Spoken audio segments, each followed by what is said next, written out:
nama saya Dr. Dahlia Manurung. Saat ini saya sedang menjalani program studi S2 Manajemen Administrasi Rumah Sakit di Universitas Respati Indonesia. Saat ini saya menjabat sebagai Kepala Puskesmas Kelurahan Karet Kuningan yang berada di wilayah Kecamatan Setiabudi, Jakarta Selatan.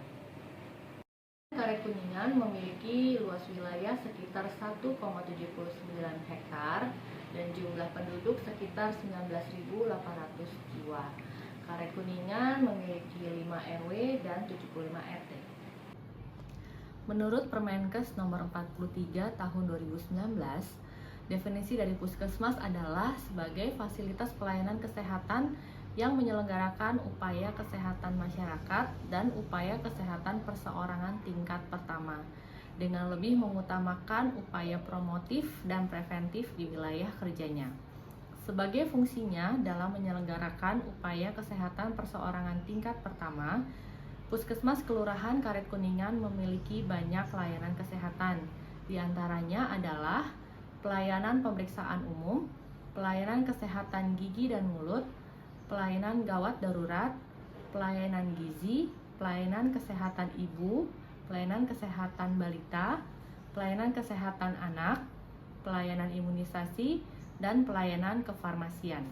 Berdasarkan data Sirkesnas tahun 2016, cakupan K4 nasional sebesar 72,5%. Cakupan layanan ANC 10T masih sangat rendah, yaitu sekitar 2,7%. Pemeriksaan laboratorium ibu hamil hanya sebesar 38,3%. Dengan data tersebut menunjukkan masih rendahnya kualitas layanan ANC. Oleh karena itu, diperlukan peningkatan kualitas layanan antenatal melalui pelaksanaan ANC terpadu dengan melibatkan lintas program.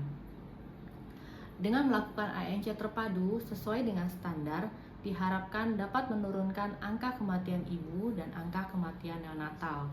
Karena ibu hamil akan terdeteksi dari awal apabila terdapat faktor resiko atau komplikasi kehamilan dengan faktor resiko persalinan.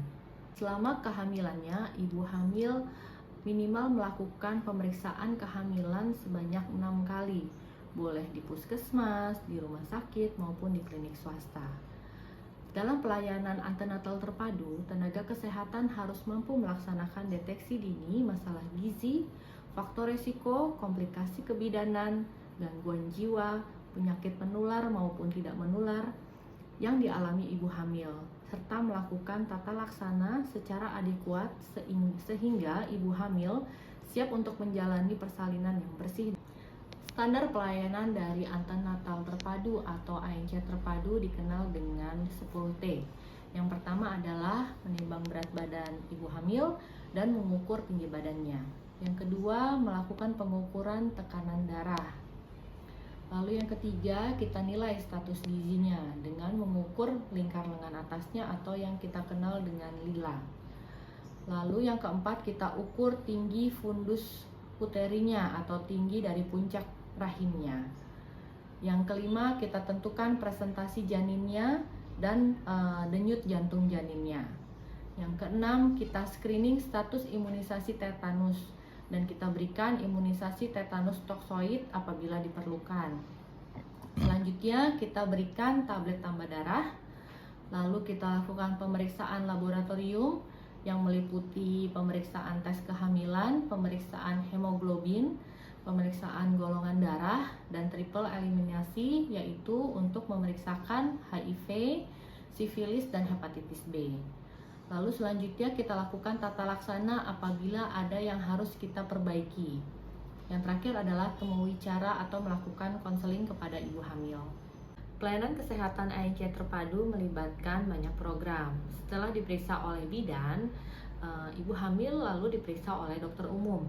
Ibu hamil minimal 2 kali diperiksa oleh dokter, 1 kali pada trimester pertama dan 1 kali pada trimester ketiga. Pemeriksaan dokter pada trimester pertama ibu hamil itu bertujuan untuk melakukan screening adanya faktor resiko atau komplikasi. Pemeriksaan yang dilakukan oleh dokter adalah dengan melakukan anamnesa dan evaluasi kesehatan ibu hamil. Lalu dilakukan pemeriksaan fisik secara umum, lalu dilakukan pemeriksaan terkait dengan kehamilan, dan juga dilakukan pemeriksaan penunjang kehamilan seperti pemeriksaan lab, termasuk diantaranya adalah melakukan tes lab triple eliminasi.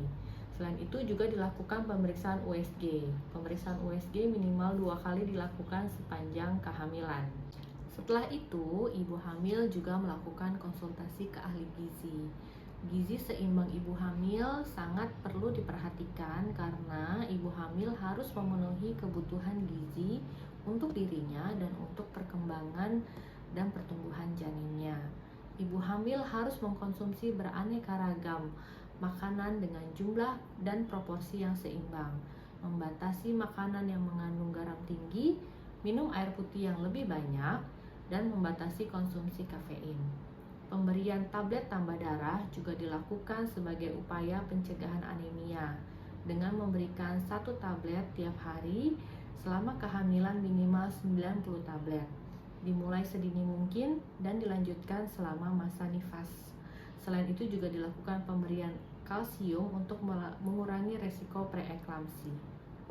Selain itu, ibu juga harus memeriksakan kesehatan gigi dan mulutnya ke dokter gigi. Karena dengan perawatan kesehatan gigi yang baik dan benar dapat membantu untuk meningkatkan kesejahteraan dari ibu dan janinnya. Jika terjadi infeksi pada gigi, kuman bisa masuk ke dalam tubuh dan dapat meningkatkan resiko kelahiran bayi prematur.